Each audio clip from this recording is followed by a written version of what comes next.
요한복음 14장에서 17장까지는 예수님께서 최후의 만찬 때에 불안과 염려에 쌓여있는 그의 제자들에게 주신 다락방 설교입니다. 이 설교에서 예수님은 죽음과 부활을 예언하시지만 제자들은 도무지 이해하지 못하고 염려에 빠진 모습입니다. 오늘 본문에서도 마찬가지로 제자들은 예수님의 말씀을 이해하지 못하고 근심에 쌓여 있습니다. 제자들이 이해하지 못한 예수님의 말씀은 16절입니다. 조금 있으면 너희는 나를 보지 못할 것이다. 그러나 또 조금 있으면 나를 볼 것이다.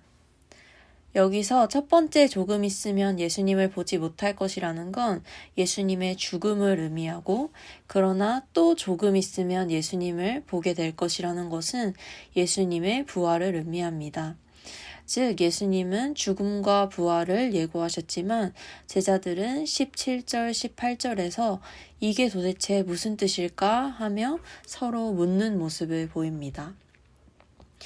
이에 예수님께서는 제자들의 이러한 마음을 아시고 답해 주십니다.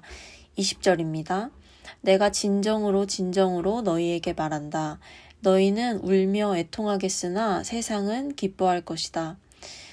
그러나 너희가 근심에 쌓여도 그 근심이 기쁨으로 변할 것이다. 예수님의 죽음에, 즉 조금 있으면 너희는 나를 보지 못할 것이다 라는 말씀의 성취로 인해 제자들은 정말 다 끝났구나 하며 울며 애통해 하겠으나 예수님을 죽이고자 했던 세상은 자기들의 뜻대로 되었기 때문에 기뻐할 것입니다. 하지만 또 조금 있으면 나를 볼 것이다 라는 부활을 통해 제자들의 근심은 기쁨으로 변하게 될 것입니다. 왜냐하면 제자들이 예수님의 부활을 보고 예수님께서 지금까지 인간을 억눌러 왔던 죄와 죽음을 정복하셨음을 깨닫게 되고 예수님을 믿는 자는 완전한 죄사함, 죽음으로부터의 승리가 가능케 되었구나를 이제 깨달았기 때문입니다. 이렇게 우리는 오늘 말씀에서 예수님의 죽음과 부활이, 즉 구원 사건이 제자들의 근심과 고통을 해소하고 영원한 기쁨을 주었다는 것을 보게 됩니다. 그리고 이 예수님의 죽음과 부활의 사건은 제자들에게만 해당되는 것이 아니라 우리 또한 대속의 은혜 가운데 있기 때문에 근심이 기쁨이 된다는 그 축복도 우리에게 있음을 묵상하게 됩니다. 그래서 우리는 예수님의 죽음과 부활로 인해 근심하는 삶이 아닌 기쁨의 삶을 살아갈 수 있습니다. 그런데 여기서 성도님들께 한 가지 질문하고자 합니다. 정말 우리에게 주신 이 구원의 기쁨으로 인해 매일 그 구원의 기쁜 삶을 살아가고 계십니까?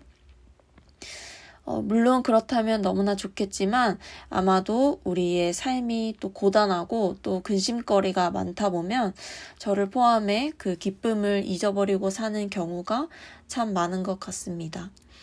따라서 이 시간에는 말씀을 통해 우리가 고단한 삶 가운데서도 기쁨을 잃지 않고 그 구원의 기쁨을 묵상하며 어떻게 살아갈 수 있는지 한번 간단히 3가지로 찾아보고자 합니다. 첫째는 21절입니다.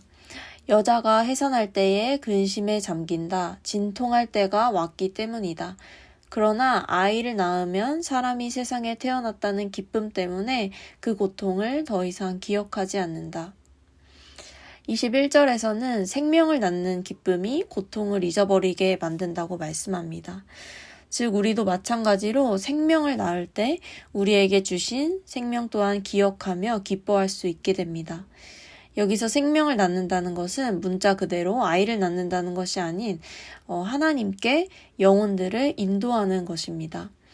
우리는 하나님께 나의 가족, 나의 지인들, 내 친구들을 인도할 때 그들이 하나님 안에서 영원한 생명을 누리게 되었음을 볼 때 그 자체로 너무나 기쁘고 또 그것을 통해 우리에게 주신 구원의 기쁨 또한 기억할 수 있게 됩니다. 둘째는 22절입니다. 이와 같이 지금은 너희가 근심에 쌓여 있지만 내가 다시 너희를 볼 때에는 너희의 마음이 기쁠 것이며 그 기쁨을 너희에게서 빼앗을 사람이 없을 것이다. 예수님께서 우리를 다시 볼 때는 예수님의 재림의 때를 말씀합니다. 예수님을 다시 만날 그 날에는 지금 우리의 일시적인 근심과는 비교할 수 없는 영원한 기쁨이 주어집니다. 그리고 그 기쁨은 누구도 빼앗을 수 없습니다. 따라서 우리가 예수님의 재림을 소망할 때 지금도 기뻐할 수 있음을, 지금의 그 구원의 기쁨을 묵상하게 됩니다. 셋째는 23절에서 24절입니다. 그날에는 너희가 나에게 아무것도 묻지 않을 것이다. 내가 진정으로 너희에게 말한다.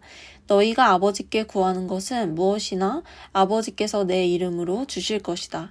지금까지는 너희가 아무것도 내 이름으로 구하지 않았다. 구하여라. 그러면 받을 것이다.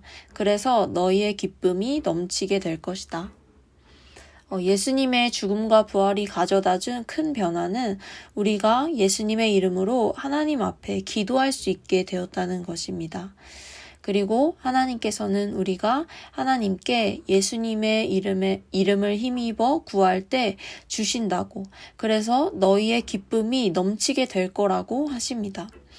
즉 우리는 근심과 고난 가운데에서도 하나님 앞에 나아가 예수님의 이름으로 기도할 때 하나님께서는 우리 마음에 평안을 주시고 또한 기쁨을 회복시켜 주십니다. 오늘은 이렇게 구원의 기쁨에 대해 묵상해 봤는데요. 사랑하는 고양제일교회 성도 여러분, 비록 지금은 고단하고 근심이 많은 삶이지만 그 가운데에서도 구원의 기쁨을 잊지 않으시기를 바랍니다. 이미 우리에게 주어진 구원의 기쁨을 되새기고 또 앞으로 약속된 영원한 기쁨을 소망하며 성도님들의 오늘의 삶도 감사와 구원의 기쁨이 넘치시기를 진심으로 기도합니다. 아멘.